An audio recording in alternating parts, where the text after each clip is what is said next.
Halo guys, balik lagi dengan Efek Anime. Sampai saat ini pun kalian masih banyak berpikir bagaimana cara Bagi untuk menjadi salah satu kaisar dari lautan. Yap, tepat sekali setelah tidak muncul dalam ratusan chapter, secara mengejutkan dia dianggap sebagai Yonko baru bersama dengan Luffy. Lalu bagaimana hal ini bisa terjadi? Alasan besarnya dia mempunyai armada yang sangat banyak. Mengingat menjadi kaisar lautan tidak hanya kekuatan saja, melainkan jumlah armada dan pengaruhnya terhadap dunia. Nah, penasaran bukan dengan armada besar dari Bagi? Mari lanjut ke inti videonya. Tapi sebelum kita menuju topik utama, jangan lupa untuk klik subscribe dan nyalakan lonceng notifikasinya agar selalu mendapatkan update seputar informasi anime dari kami. Dan berikut penjelasan anggota Yonko baru Lord Bagi versi Efek Anime.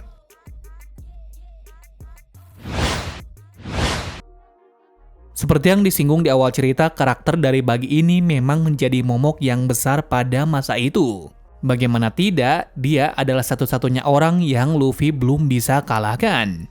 Tak hanya itu saja, bahkan Zoro pun juga kewalahan melawan anggota dari Bagi pada masa itu. Sampai-sampai Zoro harus bertarung dengan serius melawannya.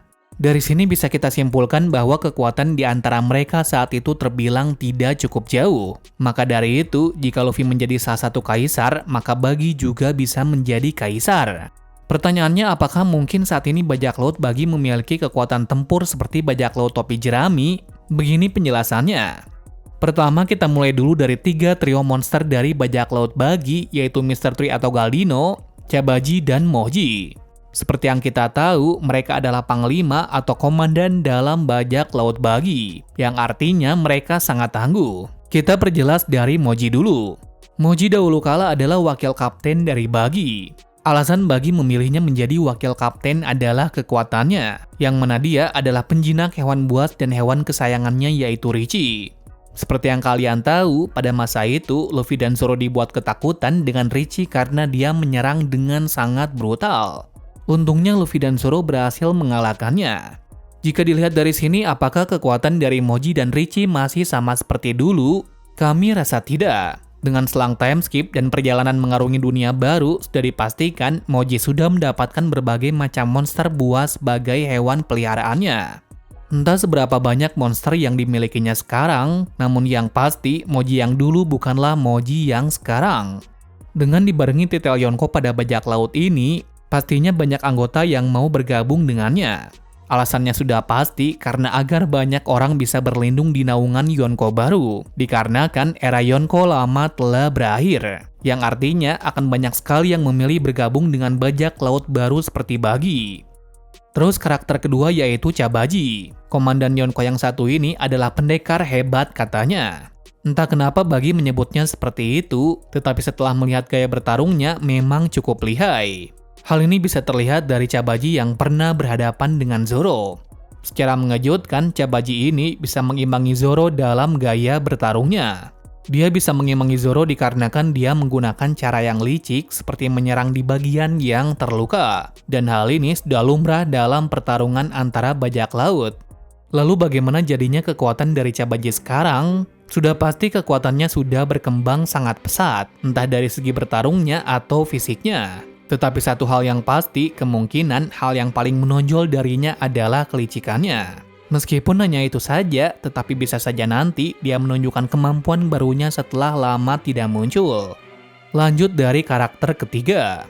Dia adalah mantan anggota Baraquark. Tak lain dan tak bukan adalah Galdino atau biasa dikenal dengan sebutan Mr. Tree. Galdino dalam ceritanya memiliki kemampuan yang hebat mulai dari buah iblisnya maupun kecerdasan otaknya. Yang mana dengan kedua hal penting tersebut, jika dilakukan dengan baik, maka hasilnya akan maksimal. Contohnya saja, seperti dia yang menjebak Dory dan Brogy untuk diambil kepalanya. Tak hanya mereka saja, dia juga berhasil membuat Nami, Vivi, dan Zoro tak berdaya melawannya. Bahkan dalam beberapa scene, Zoro sampai mau mengorbankan kakinya demi bisa lolos dari lilin yang mengekang. Untungnya jika bukan karena kecerdikan dari Usopp, Zoro saat itu sudah kehilangan kakinya. Terus jika kita melihat track record dari arc Impel Down, kita sudah mengetahui kalau dia adalah orang yang paling berjasa. Karena jika bukan kekuatannya, maka Luffy pasti sudah mati saat bertarung melawan Magellan. Lalu scene yang paling epik dari Mr. Tree ialah duplikat kunci borgol batu laut yang mengekang es. Dari sini bisa terlihat dari kekuatannya saja sangatlah berguna baik dari sisi pertahanan, pertarungan maupun penyelinapan. Dan inilah alasan kenapa Mr. Tree memiliki jabatan yang tinggi dalam bajak laut bagi. Mungkin hanya itu saja yang diperlihatkan setelah time skip. Lalu jika 2 tahun berlalu, seberapa kuat dia sekarang dengan kekuatan lilinnya? Kita lihat saja kelanjutan ceritanya. Kemungkinan sih nantinya akan menjadi lawan yang sulit untuk Luffy dan kawan-kawan. Selain dari ketiga karakter kuat tersebut, Buggy memiliki satu aliansi yang sangat dipercayainya, yaitu bajak laut Alvida. Alasan mereka bisa bergabung menjadi aliansi sangatlah simpel, yakni mereka menginginkan kepala dari Monkey D. Luffy. Dengan alasan tersebutlah yang membuat Alvida dan Buggy menjadi kuat hingga saat ini. Tetapi sampai sekarang belum dijelaskan lagi kekuatan darinya seperti apa. Tapi pastinya saat Buggy menjadi Yonko, maka bisa dipastikan dia memiliki anggota yang kuat. Misalnya dia memimpin pertahanan Impel Down yang setia mengikuti Buggy kemanapun ia pergi. Selanjutnya adalah anggota terkuat dari bajak laut Buggy, yakni mengenai pertahanan dari Impel Down. Kami rasa inilah alasan kenapa Buggy bisa menjadi kaisar lautan, dikarenakan dia memiliki pasukan utama yang sangat kuat yang berasal dari Impel Down lantai 2. Menariknya dalam perang Marineford, Oyaji tertarik dengan pasukan dari Buggy, dengan alasan jika mereka bergabung bersama, maka angkatan laut akan sangat kesusahan. Dan benar saja, walaupun sangat kocak dan konyol, pertahanan Impel Down memang bisa diandalkan. Setelah time skip dan menjadi Shichibukai, Buggy dikabarkan memiliki bawahan yang sangat kuat. Tak lain kelompok mereka adalah para raksasa seperti Hajirudin dan teman-temannya. Namun karena suatu insiden besar Dressrosa, para raksasa itu meninggalkannya dan bergabung dengan aliansi besar topi jerami. Lantas siapakah ujung tombak dari Buggy saat menjadi Yonko? Banyak yang berpikiran bahwa ada anggota mantan Shichibukai lainnya beraliansi dengannya. Alasannya sudah pasti untuk membuat bajak laut yang besar dan menjadi Yonko, maka mau tidak mau harus memiliki aliansi dan koneksi yang besar.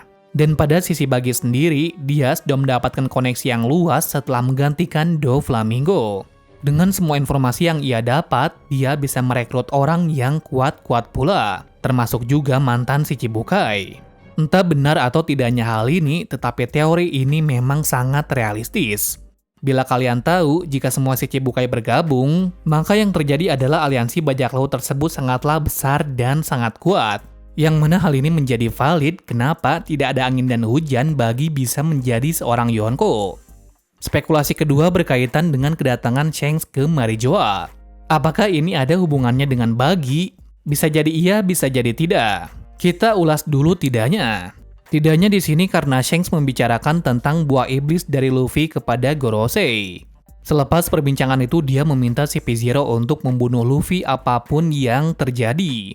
Mereka juga menganggap bahwa Wano Kuni lebih diwaspadai dari dunia saat ini. Dan memang benar setelah terungkapnya buah iblis dari Luffy, semua orang dan dunia sangat terkejut mengetahui foto mistis tersebut. Tapi hingga saat ini, kita belum dikasih info mengenai apa yang dibicarakan oleh Shanks dan Gorosei. Jadi masih ada kemungkinan kalau yang dimaksud oleh Shanks bukan Luffy melainkan Buggy. Lanjut ke spekulasi jika Shanks berdiskusi tentang Buggy di Marijoa. Lalu apakah yang menjadi indikasi bahwa Buggy lah yang dimaksud oleh Shanks?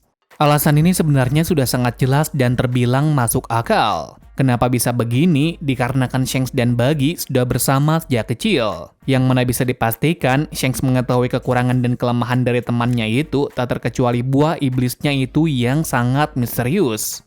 Nah, jika dilihat dari masa lalunya mungkin kurang valid untuk menjelaskan hal ini. Menurut kami, Shanks dan Gorosei membicarakan bajak laut Buggy sebagai isu untuk menutupi keseimbangan dunia yang lagi hancur. Atau bisa dikatakan untuk membuat kebohongan besar kepada dunia. Nah, teori ini sangat valid dengan pembahasan volume ke-25 yang sudah kita jelaskan pada video sebelumnya mengenai pemerintahan yang membuat kebohongan besar untuk menutupi sebuah kejadian besar. Mengingat setelah time skip kita belum diberikan sedikit gambaran apa yang dilakukan oleh Buggy dan aliansinya. Well, kita balik lagi ke pembahasan utama. Apakah mungkin Buggy memiliki pasukan atau anggota rahasia lagi? Tentu jawabannya iya. Menurut kami, Oda masih menyembunyikan beberapa anggota tersebut.